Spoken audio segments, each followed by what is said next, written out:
All right, it is December the 8th, and I'm doing this update a little bit later than I wanted to today, but I had some stuff going on last night that kind of pushed things this morning. So the YouTube video that I put out today got a little bit delayed until this morning, so I woke up super early to get that all finished up, but I had it all scripted out yesterday. So I was ready to go, I just ran out of time. But for some other important things, so I'll kind of get into that in just a moment. But this past week, work wise, yeah, I would say like just getting over this hump of being super busy. I had a super busy period that was supposed to be kind of wrapped up, and that was good to get it wrapped up. But then right away, like basically a day or two later, things got chaotic again. So I was just trying to make it through that, and I had my on call shift at the same time, so just like a absolute mayhem. So yeah, kind of getting over that hump again, which is nice. We're about to get into this period where towards the end of the year, there's a lot of people on holidays and stuff. So I'm trying to get some things wrapped up for the end of the year with folks, which is all fine and well. I think what else is going on for work though? I had a good conversation with a couple of people about interactions between like engineering and product management side of things. So, really trying to nail out some details about like when you're working in teams, right? So, I've worked in significantly smaller teams where we have like different roles that are kind of embedded within the team, and I found that that does wonders for autonomy. And the bigger the teams and the more that we start to separate, the more difficult it is to have autonomy. So just along that train of thought, like kind of working with our engineering org versus our PM org and how we can work better together. It's been just really good conversations about how to. I don't even know if I want to say optimize, how to improve. Like, I mean, that's optimization is part of that. So just bringing people together and making sure that along the way there's level set expectations, there's communication, that it's regular, right? It's not periodic. So just yeah, some good conversations about that over the past week. But otherwise, I think I would say things are steady state. So just nice to be over the big hump. So I'll leave the work stuff pretty short for this week. What else is going on though? Meal coach wise, so so the reason I was a little bit distracted last night, in a good way, I had really awesome conversation with an individual that I am very excited to be bringing on board to be helping out with meal coach. So that will make we were up to three. I believe one individual has had what I would call probably some life situation changes. So I'm not ruling them out by any means. I'm just kind of giving them some space for life situation changes.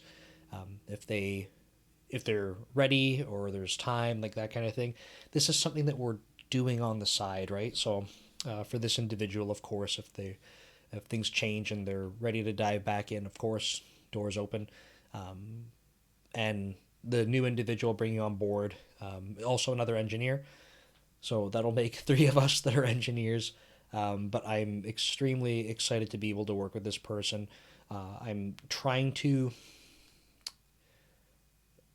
if I'm being honest, like my goal, my goal is that with this person coming on board, I trust their capabilities on the engineering side. Not that I don't trust the other engineer, I certainly do. But having another person that I can trust in for this kind of stuff means that I can feel more removed from coding. Not because I want to be. I love coding. I love building this platform, but I'm hoping that if I can like not force myself, have something that helps me feel separated, that detaches me a little bit, reduces the responsibility on me for that, that I can focus more on the people side in terms of engaging with customers and stuff like that. So I'll have a bunch of updates to share here, which are exciting. So that's one part. I can't really explain how excited I am for this person to be helping. So it's really cool. Next part, the professional bodybuilder that we have locally at my gym. that coaches and has posing classes and stuff like that. We sat down. We had two meetings in the same day, which is great. I had this was on Monday. I had the day off work, so I met with him during the day and then late at night as well. And it was a really good conversation because I was trying to drill into his workflow. So like, are we solving, or are we at least on the right track to be solving the problems he's having? Right. That's why we're not. That's why we're pausing like how much we're developing, because we can crank out features super fast. We have a lot of confidence in that. But if it's not the right direction, it's not worth the time. So it seems like certainly a lot of alignment. I think we have a next step that we're going to try and deliver for him, which is kind of like a client list. We need to make sure that the way the application's set up right now is it's very like end user centric. If you were a client of a coach or without a coach, you could use the app. And if you are the coach, we don't have like a visual navigation for like picking your clients and stuff like that. So not a huge concern.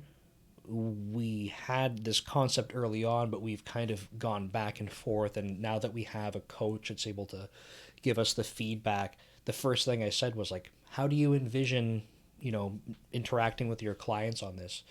And he was like, well, I need to be able to pick the client from the list. And I said, cool, like that's the next thing we'll build. You got it.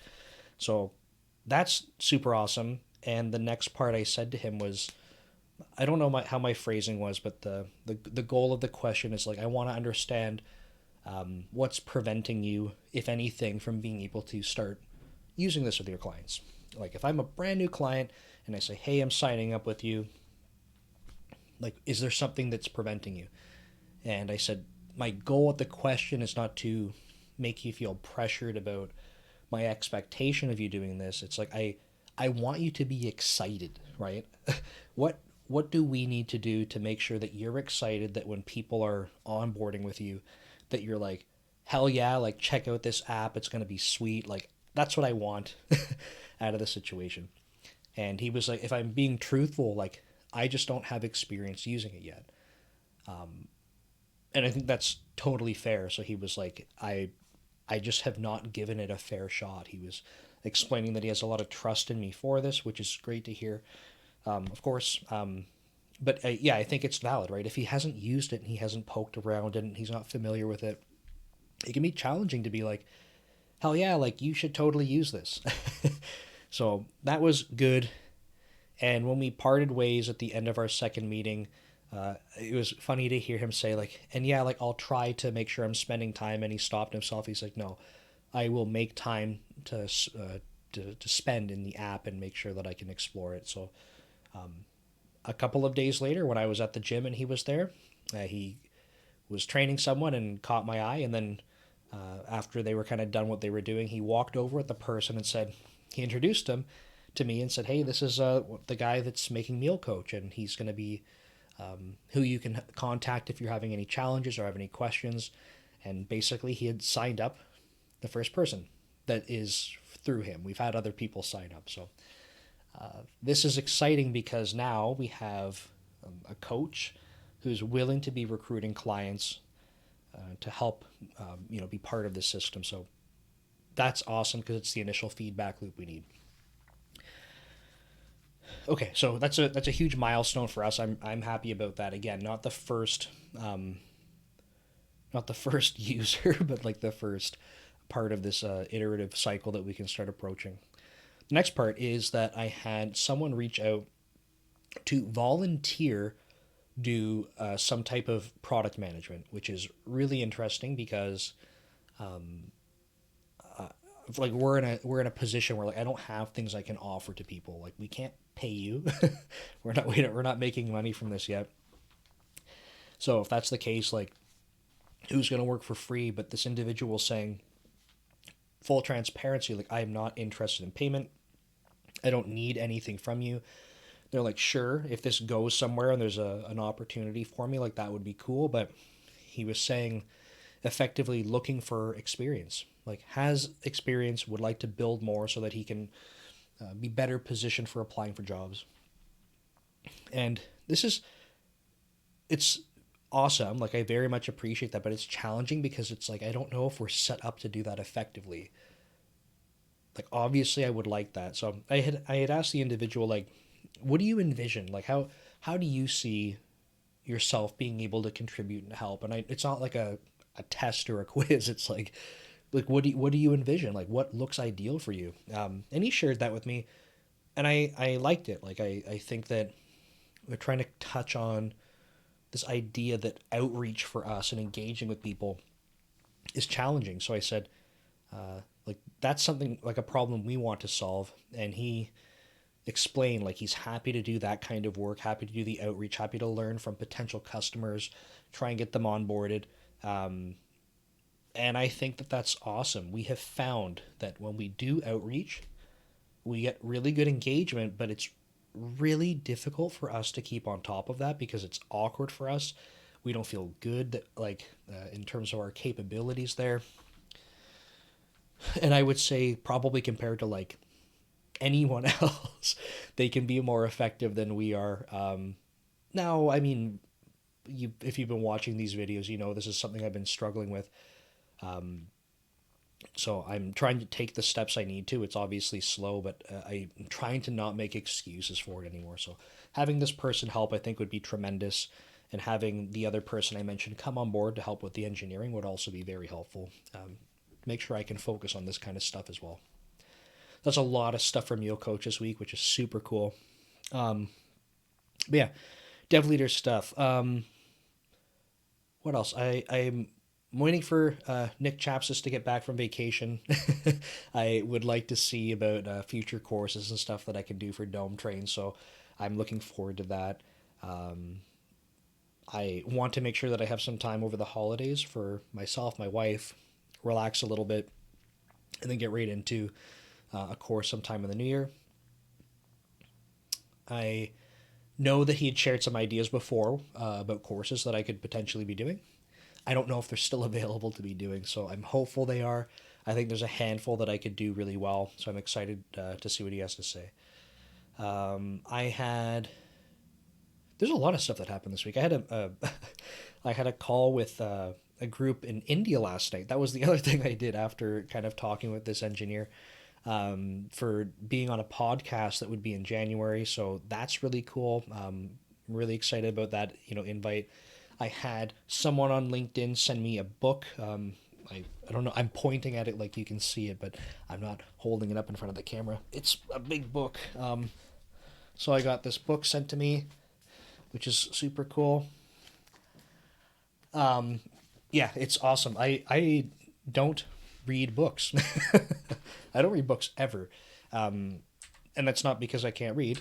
I read pretty slow, I guess, but that's because I don't read. But I think that I find I would rather be doing, like, my mind isn't as stimulated as I would like it to be if I'm just reading.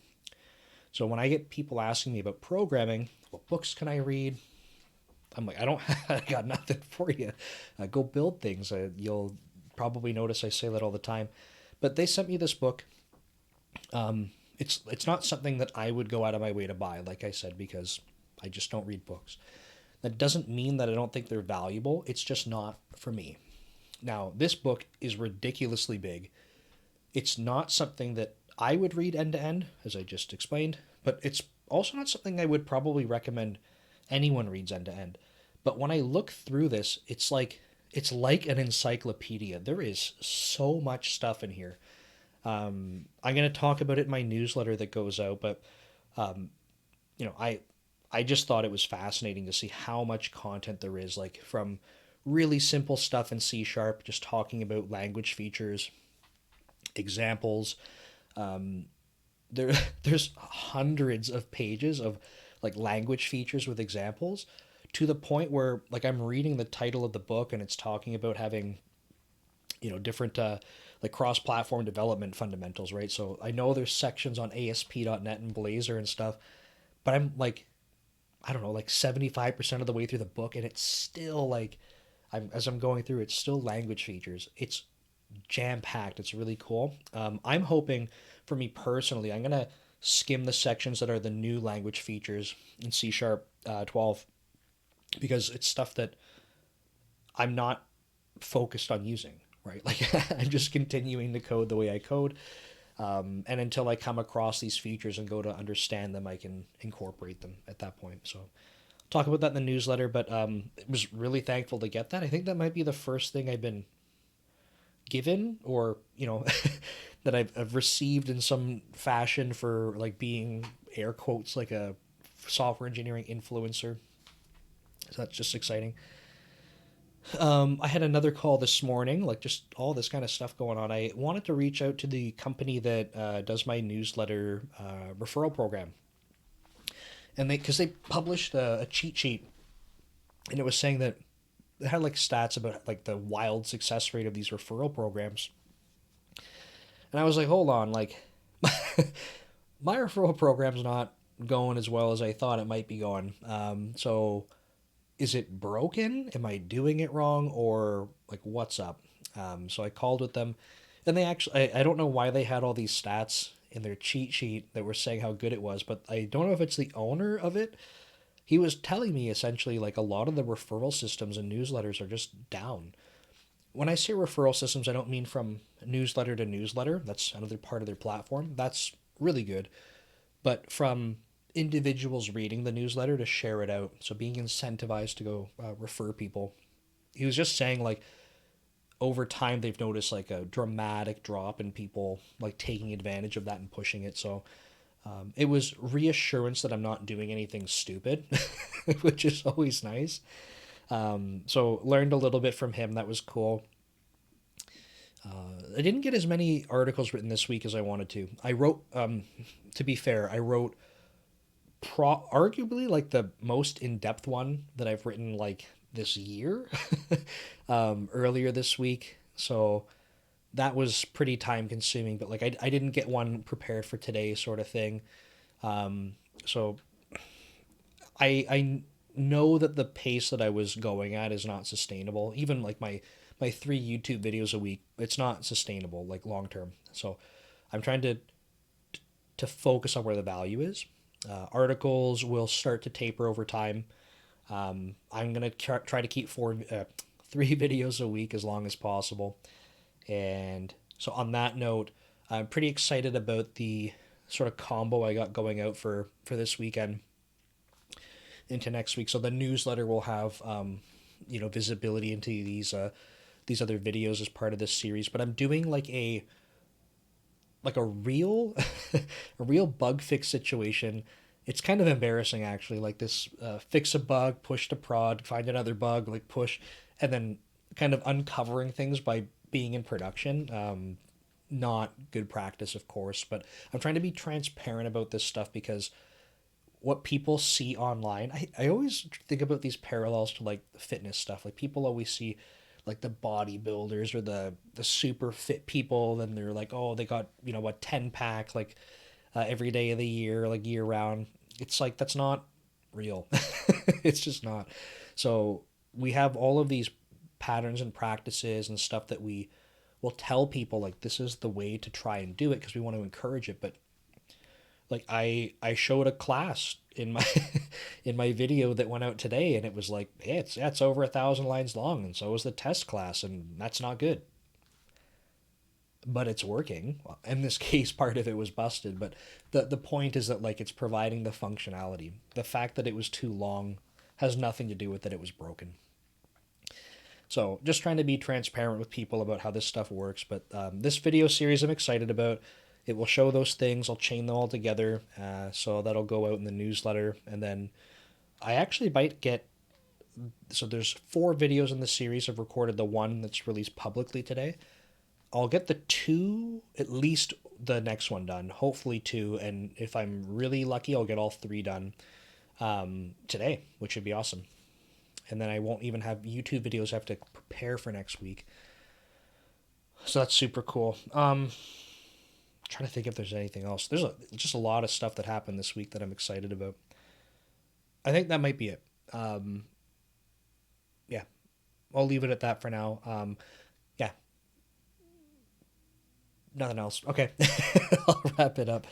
Yeah, just I'm gonna be trying to onboard that other engineer I mentioned. So getting into the code and kind of explaining architecture, getting in permissions and stuff, but otherwise, got my videos to record and edit. And that was the other thing, thumbnails. I'm trying to beef up my thumbnails. Hopefully, you are noticing that the thumbnails are getting a little bit more creative. So, hopefully, and I'll stick with that. I'm trying to update some old ones too to see A/B testing, see if they're improving. And yeah, that's probably the only other thing that I missed. So, thanks so much for watching. Thank you for supporting me. I do appreciate it, and hopefully, you find this kind of stuff interesting. So, take care, and we'll see you next week.